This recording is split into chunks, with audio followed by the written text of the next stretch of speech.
Thanks for tuning back into the Tommy Campbell Show. I'm Tommy Campbell, still bald, still in my basement, and today I'll be ripping into Don Jr.'s bumbling trip to Greenland because a 5-hour visit with an eyes too close together far-right influencer, his publishing partner, and some MAGA advisors is not going to get the 8-ball rolling on a deal, Don.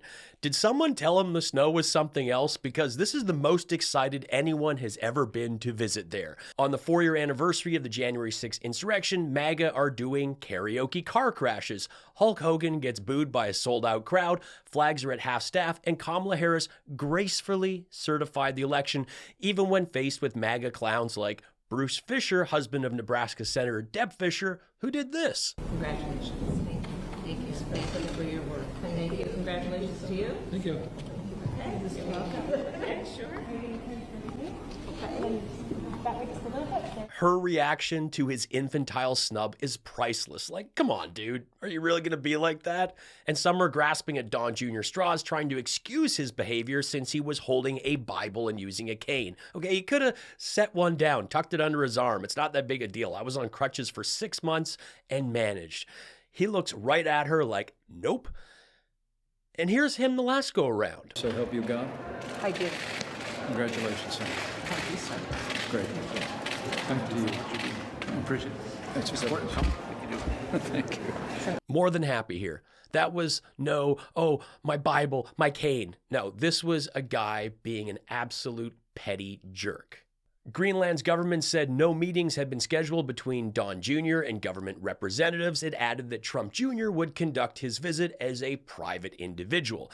The head of Greenland's Department of Foreign Affairs said that authorities were informed that Donald Trump Jr. was visiting to record video content for his podcast and that his trip to Greenland has nothing to do with acquiring the autonomous territory.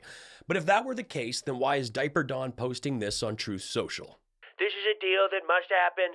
MAGA, make Greenland great again. Don Jr. arrived in Greenland. Unfortunately, the audio is unavailable, but thanks to my Soros technology, I've done my best to recover it. Hello, Greenlandorians. Take me to your leader. Your leader. Is this her? Okay. Yeah, shake a paw. Well, you guys totally don't look like the drummer from Metallica or Connie Nielsen, okay? I thought this was Denmark. What's going on? No, my father's not with me. He's back with Eric. This is my younger brother. He works the Golden Turd Tongs. Here's a complicated process. Maybe Barron will be able to do it one day, but I'm here, and I brought a special surprise. Ivanka will be coming off the plane in like 2 seconds. I'm kidding. There's no way she's going to come to Greenland, okay? She needs a pool, a hot pool. You guys have hot tubs here, right? You have hot tubs? I would love to see Ivanka in one. All right. This guy gets it, all right? This guy gets it. My hot sister would actually melt this country. It'd be dangerous to bring her. Shake a paw. Shake a paw. Shake a paw. Hey, I saw a lot of white stuff when I was flying in. Can anyone tell me, do you just go out there with a rolled up bill or a straw? What's the deal going on? Okay. This guy in his safety vest. Oh my gosh. The Village Idiot. Fantastic. Love it. Okay, like, as for that guy in the MAGA hat, I mean, there are weirdos everywhere. Also, strong chance an assistant went out ahead with a few and asked if anyone wanted a free hat and whether they would wear it. From there, he went to a cafe and took a call from his father. Unfortunately, the audio was mangled, but thanks to my Soros technology, I've done my best to restore it to its original glory. Hello, everybody. I hope all the incredible Green Lanterns are enjoying the visit from Don Jr. If you're not, good news. His trip to Loser Island is as brief as Melanie's fake supermodel career. He's only there for a Scaramucci. You know I'm incredibly serious about buying your island so you could be free, and by that I mean instead of being a Denmark territory, you'd be an American one.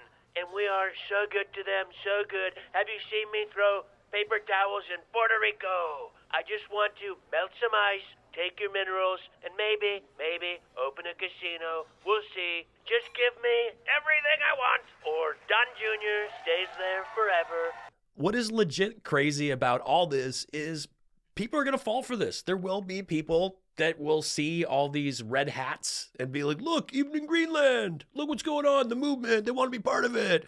Greenland is the world's largest island. It's bigger than Alaska, but has a small population of around 60,000 because life in the cold is difficult. Greenland was a Danish colony until it became self-ruling with its own parliament in 1979. It remains a territory of Denmark, with Copenhagen exercising control over its foreign and defense policy. As global powers seek to expand their reach and footprint in the Arctic, mineral-rich Greenland is desirable for strategic value in security and trade, but it's not for sale. Trump has a lot of crazy dreams, and he has a better chance at dating Ivanka than he does at buying Greenland or Canada. Greenland's Prime Minister, Mute Agede, said in December, "Greenland is ours. We are not for sale and will never be for sale. We must not lose our long struggle for freedom." He said this even though he suggested a referendum may be held along with the election this April. Denmark's PM Mette Frederiksen was quick to say that Greenland is not for sale, will not be in the future either. Greenland belongs to the Greenlanders. I still think it's wild that Trump is out there floating the idea of buying Greenland, and he sends Don Jr. and Charlie Kirk on their little fact-finding mission for 5 hours. Ridiculous. I make this show 100% on my own thanks to you. If you love what I do, drop me a super thanks, consider leaving me a PayPal tip, or hit the join button to support what I do here. What was going on with my makeup? Help me. Give me advice. Matt Gaetz, let me tell you something. Highlighter is not for you. Stop highlighting the center of your face. It makes your eye very small, and it gives you the glow, not the glow you think it gives you. But I have deep-set eyes, George. How do I fix the deep-set eyes? Look at the flawlessness in my skin. No highlighter needed. You're a Florida man. I'm in Florida right now. When you're tan and you're a Florida man, you don't need that level of highlighter. Here's my honest advice for you, Gaetz. Yeah, that really happened. Matt Gaetz had fellow proven liar and disgraced elected official George Santos Qatar Devolder Goldberstein on to discuss makeup tips after people mocked Matt's Saudi clone machine gone wrong, Botox up to 11, Ronnie Jackson, Mar-a-Lago backroom plastic surgery look. I think Santos was amazed to get the call. I mean, if we're talking makeup, the real expert is Sephora lab explosion survivor Kimberly Guilfoyle. But I'm not sure how much screen time we'll see of her now that she's no longer engaged to the president-elect's son. And we're going to be announcing at a future date pretty soon. We're going to change because we do most of the work there and it's ours.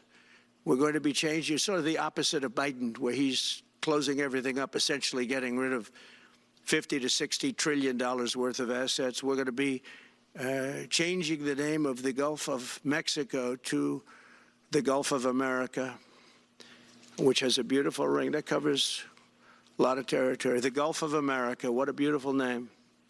And it's appropriate.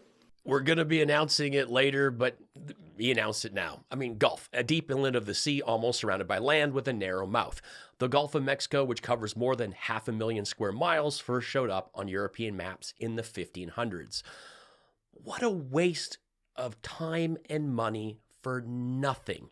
These are the people against participation trophies. The only people that would want to change the name of the Gulf of Mexico are those that run big maps. It's all a conspiracy to sell you more of them, man. It's all a conspiracy. Seriously, this is as stupid as freedom fries. Remember when the French was omitted even though French fries were being served with local potatoes? I mean, it's just a French cut. They're not an imported fry. They are French fries because julienne fries weren't as catchy. That's why in the UK they serve chips, because it's a different cut. They are much thicker, like what the folks in the US and Canada may call steak fries. The former cook in me is still disturbed by that idiocy. Since 2022, I have been reading genuine pages from Lauren Boebert's book. This is a fan favorite segment that I work back in once in a while by popular demand. So let's get back to it. The Denver cold was no joke.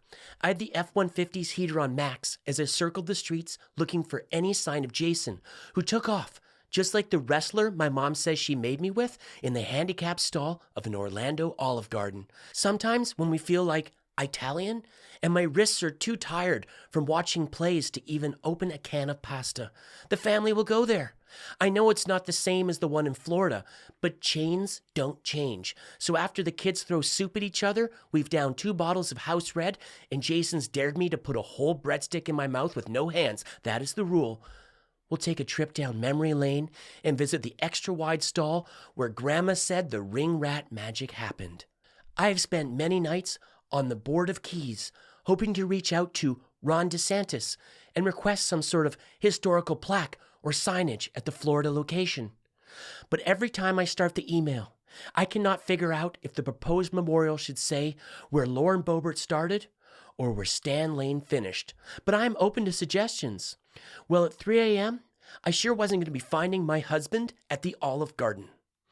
Though having a warm bowl of Tuscan soup thrown at him would probably make him happy, seeing as his only protection from the elements is the jean jacket on his back and the layer of scruff on his face that hides the blisters he got from the boys' weekend in Arizona. Shh. I took Mountain Dew off the tree air freshener. His little paws clutched my red press-on nails, so happy to be back in Mama's hands. I held him up and looked deep in his rodent eyes and asked, "Where's your daddy?" To be fair, this was a hard question for a hamster. Well, as you know, it's a hard question for Lauren Opal Boebert. But I'm hoping to get that Orlando Olive Garden plaque in my lifetime. Mountain Dew licked his little paws over and over. I guess the air fresheners taste like the smell. Or he was ignoring me, so again I asked, "Where's your daddy?" I thought being genuine with him would lead to a response. But before Jason's poker game, he was living with that person in the retirement home, and before that, he had a hamster family. So even if Mountain Dew understood my query, his tiny mind was going back to life with the blue hairs, and then back to when he was a hamster kitten in the forest, field, or wherever his Sylvanian family existed. I held up my iPhone, doing my best to navigate through the shattered screen to my photos. I swiped through a lot of pictures of strange lights in the sky and Ted Cruz being wild at the Marriott before I found one of Jason. I pointed at him and Mountain Dew rolled over a few times. And in that moment, I realized my husband didn't Stan Lane me. He rolled out of the back of the truck. It was an accident, like our offspring. Never trust a pine cone. It was like a fairy tale. A free way to support me is by doing your regular Amazon shopping through my link in the description. That's it. It costs you nothing. Just got to click here, and it helps me keep the show going. From here, he went to a cafe and took a call from his father. Unfortunately, the audio was all mangled, but thanks to my Soros technology, I have done my best to restore it to its original. Like the wrestler my mom said she made me with in the handicap stall of an Orlando Olive Garden. Under a 2009 agreement with Denmark, Greenland can declare independence after a successful referendum. Greenland's Prime Minister, Mute Borup Egge, his tiny mind was going back to life with the blue hairs and then back when he was a hamster kitten in the forest field or wherever his Sylvanian family existed. Sometimes when we feel like Italian and my wrists are too tired from watching plays. Oh my gosh, who wrote this? I did. The Tommy Campbell Show is the best political comedy show on YouTube. And I hope you subscribe.